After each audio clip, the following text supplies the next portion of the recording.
hay que preguntarle a Calderón qué opina de Jorge Romero, a ver si lo tienen por ahí.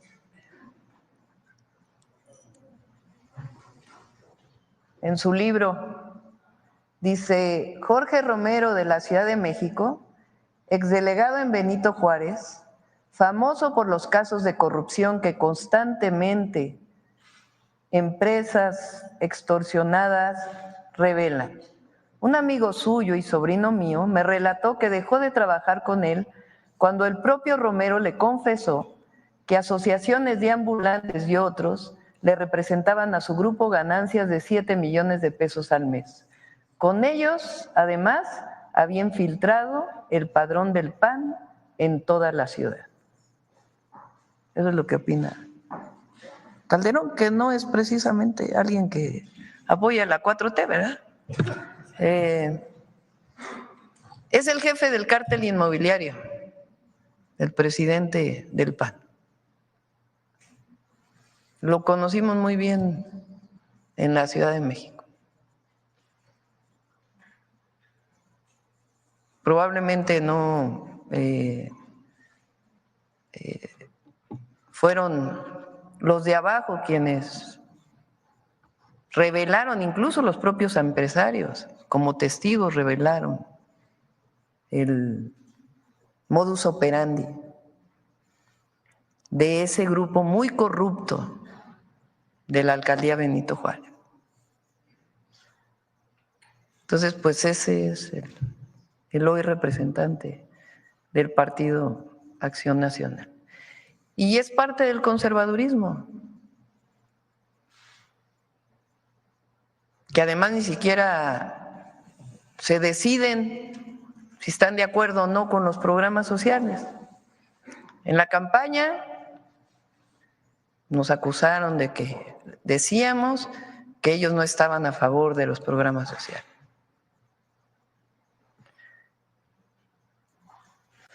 Después, ahora cuando se hacen los programas de bienestar o sociales, parte de la Constitución,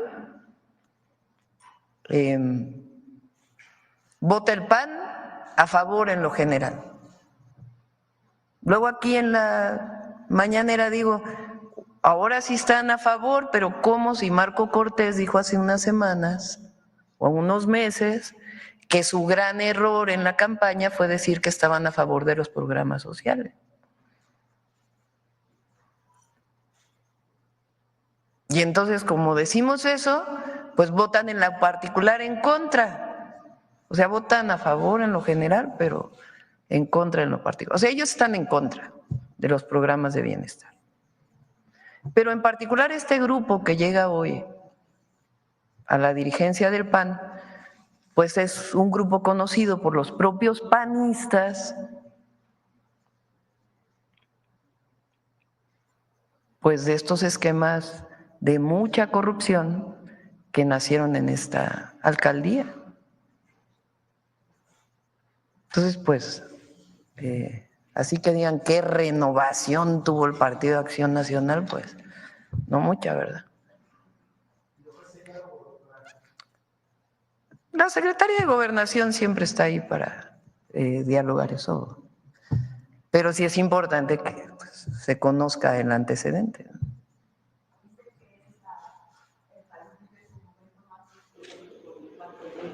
Dijo ayer en su primer discurso cuando se declaró vencedor. Bueno, pues ya sabrán los panistas. Ciudad de México, cártel inmobiliario. ¿Perdón? ¿Qué tanto daño le ha hecho la Ciudad de México este cártel inmobiliario encabezado por el nuevo dirigente del PAN? Pues en su momento, les platico si quieren muy rápido cómo fue que la fiscal general de justicia, entonces Ernestina Godoy, se dio cuenta de lo que pasaba. Hubo una explosión en un edificio hace años por un tanque de gas. Y entonces la fiscalía pues tiene que hacer investigaciones de oficio. Entonces empieza a hacer las investigaciones y se empieza a dar cuenta que los departamentos están a un mismo nombre. Y de ahí comienza a jalar el hilo y se empieza a dar cuenta que en otro edificio también y en otro edificio también. Y entonces empieza a dar cuenta que además violaban los usos de suelo, que si por ejemplo solamente se podría construir 5 pisos, pues hay muchos edificios, particularmente en la Benito Juárez, que tienen 7 pisos, que tienen 8 pisos. Cuando empieza a salir esto, los habitantes de estos edificios comienzan a denunciar en la Fiscalía y en la Secretaría de Desarrollo Urbano y Vivienda que no pueden escriturar su edificio, porque en el plano está que tiene 5 pisos, pero ellos compraron en el 6º piso.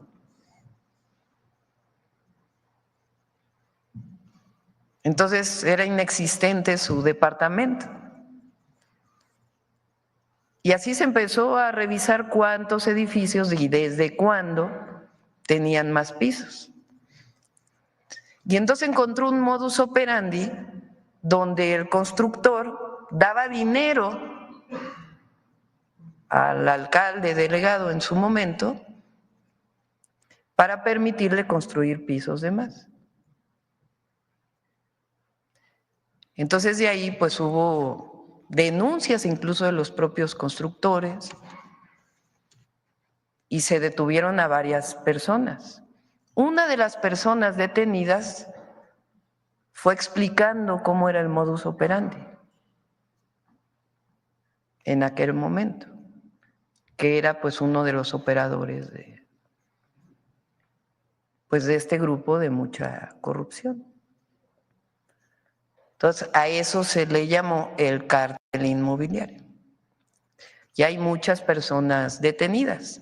Y esto empezó, entre otros, cuando esta persona fue el delegado de la Benito Juárez. Entonces, Calderón, que entonces, ya no sé si Calderón está en el PAN o no, pero incluso Margarita Zavala tiene por ahí una entrevista que creo que le hace Loret de Mola, donde denuncia en Televisa hace ya años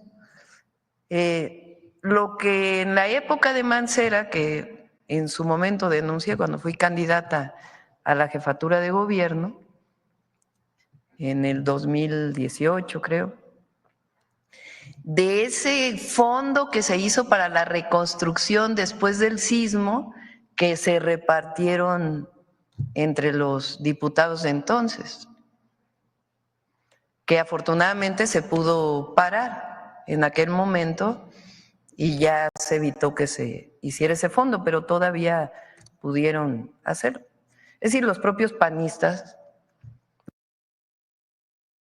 la reconstrucción después del sismo, que se repartieron entre los diputados de entonces, que afortunadamente se pudo parar en aquel momento y ya se evitó que se hiciera ese fondo, pero todavía pudieron hacerlo. Es decir, los propios panistas los denuncian por este pasado de corrupción. Entonces, pues eso es lo que llevó a la dirigencia del PAN. Y diálogo, pues siempre van a tener ahí con la Secretaría de Gobernación, pero también es importante que se conozca, que se sepa. Bueno, vamos a cerrar con